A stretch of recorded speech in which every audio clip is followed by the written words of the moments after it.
Pemirsa, Kepala Badan Pelindungan Pekerja Migran Indonesia, Benny Ramdhani marah karena barang kiriman pekerja migran Indonesia tertahan di gudang penyimpanan barang logistik TPS Tanjung Emas, Semarang. Benny Ramdhani terusik nuraninya dan tidak mampu menahan emosi setelah melihat kondisi barang hasil keringat dan darah para pekerja migran yang tertahan karena regulasi yang dikeluarkan Menteri Perdagangan.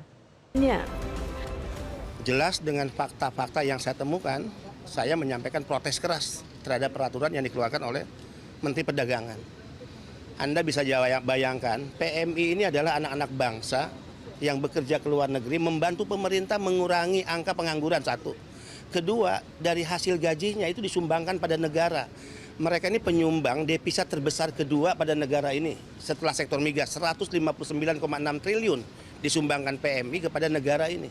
Jadi dolim dan jahat negara ini jika negara mengeluarkan aturan yang menyengsarakan mereka.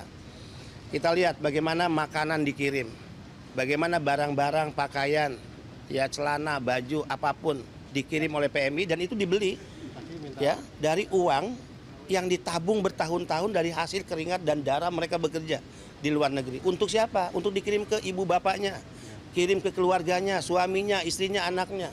Dan barang-barang itu karena aturan lartas tertahan. Dan dua resikonya, satu dikembalikan ke negara di mana PMI bekerja, itu pun tidak mudah, ada proses dan biaya tinggi. Dan kedua, pemusnahan. Dolim nggak tuh negara? Orang membeli dengan hasil kerja bertahun-tahun, kemudian barangnya dimusnahkan. Ini jahat menurut saya. Saya ya akan melaporkan hasil kunjungan ini langsung kepada Bapak Presiden dan dorongannya adalah untuk dilakukan revisi. Kalau Pak Zulkifli Hasan sebagai menteri, ya karena kekuasaan ini datang dari rakyat, memiliki rasa kemanusiaan, saya yakin ya beliau mau untuk melakukan revisi. Ini demi siapa? Demi rakyat. Tidak ada kekuasaan yang langgeng dan tidak ada kekuasaan yang datang dari nenek moyang kita, enggak. Ya saya kepala badan, beliau menteri, kekuasaan ini datang atas ridho Tuhan dan atas kehendak rakyat. Dan kita bekerja sepenuhnya untuk rakyat, bukan untuk nenek moyang kita, bukan untuk partai kita, bukan untuk keluarga kita. Saya pernah mengatakan cara berpikir penyelenggara negara yang selalu mencurigai rakyatnya itu harus dihentikan. Mencurigai PMI seolah-olah PMI kalau beli barang itu untuk bisnis, ya untuk komersil, hentikanlah. Yang harus dicurigai itu para pejabat negara, banyak kasus.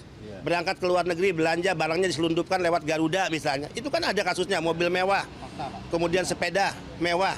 Ya, ini kan banyak kasus. Atau mereka yang visa turis, yang hanya untuk jalan-jalan belanja, mereka yang dicurigai. Masa negara mencurigai rakyatnya, mencurigai pekerja migran Indonesia, itu dolim, itu jahat menurut saya.